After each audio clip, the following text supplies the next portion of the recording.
And I am human garbage, so Oh, I didn't have a problem with any of it. okay. Yeah, it You was, fully resonated with it. it spoke to me on a couple levels.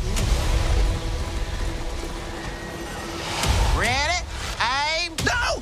I'm here by order of the king! What's the password? 69! But spelled out capital S, and the eyes are exclamation points!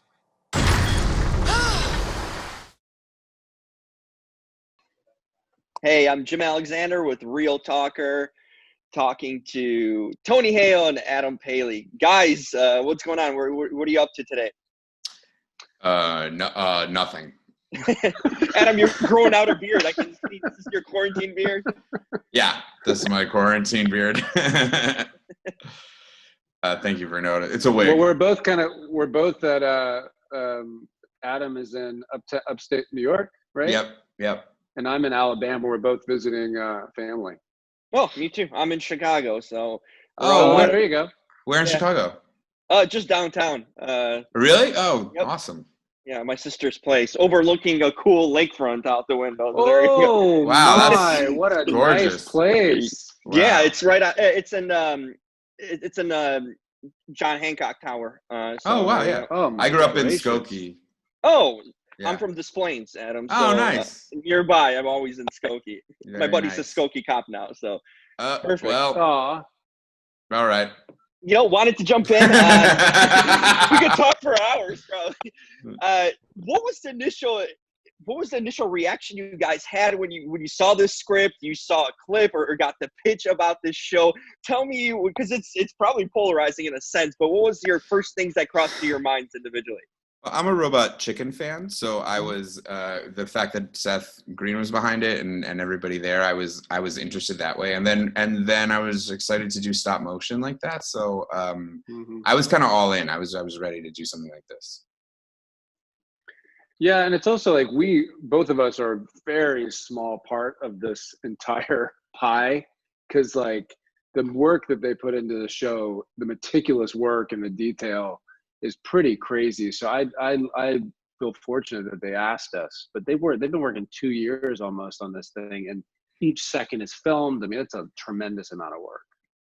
We don't see as much stop motion. I mean, we're so evolved with animation. Everything's so digital these days that you don't even know sometimes if we're watching a movie, a video game, or an animated show. But this is kind of this is reminding me of Gumby, old school, just like raunchy Gumby in a sense. Yeah.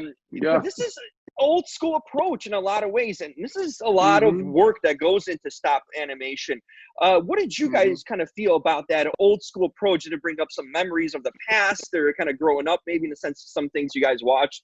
Particularly, I watched Gumby. I remember that kind of connection. Yeah, I always think of like Rudolph the Red-Nosed Reindeer, that special, which I always felt weird watching as a Jew. So it like stuck in my mind, you know.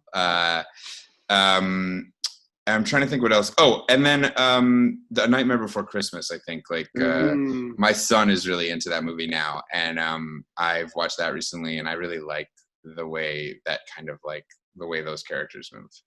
Those are two of my favorite. I think it also helps the contrast, because I think there's a simplicity to the stop animation that's almost very sweet, and then you have this kind of crass humor.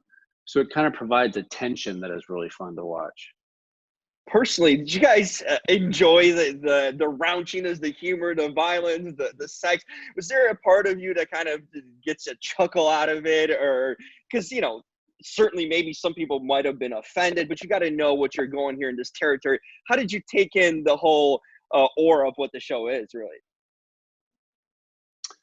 I mean, I think I took it in the same way. I mean, I haven't been on Veep for so long. I mean, it doesn't get more crass than that. And so each day was kind of like, all right, that was said. Okay, we went there. And you just kind of find the fun in it and the humor. And there's a lot of funny moments in this show. A lot of funny moments. And I am human garbage, so I didn't have a problem with any of it. Yeah, it was. You fully resonated with it. It spoke to me on a couple levels. So, there you go. Final question. I'm going to get both of your takes here. Obviously, Tony, you voiced Forky. Blarney versus Forky in a death match. Who wins? And what's your take on it? And I want to hear Adam's your perspective too on it too. I'd say hopefully Forky. I want Forky. Forky he has a message of hope and a message of value, and Blarney needs to learn some lessons from Forky. So I'm gonna vote for Forky, even though I love me some Blarney. Mm-hmm. I'm gonna go Forky. I would say I would agree mostly because Forky has a couple sharp points, so he's at an advantage. That's also, if you've ever been in a fight before, a drunk person runs out of gas real quick. So I think Forky would rope-a-dope a little and then have a bit of an easier time. Adam was like, 2 nights ago, I really ran out of gas. I'm just saying, I've been in a couple fights, sober, not sober, and there's a difference. Great analysis. Great analysis. All right, Jim. Thanks so much, guys. Really appreciate it, and keep up the good work. Hope to see you guys in person. person. Thanks, soon. Tim. Thanks, Tim. Yeah, definitely. Bye-bye. Or Jim. Take care. Bye. I can't believe that this is your first Beast Feast. This festival is enormous. Everybody throw your swords in the air. Hey! Wait, it's a bad idea.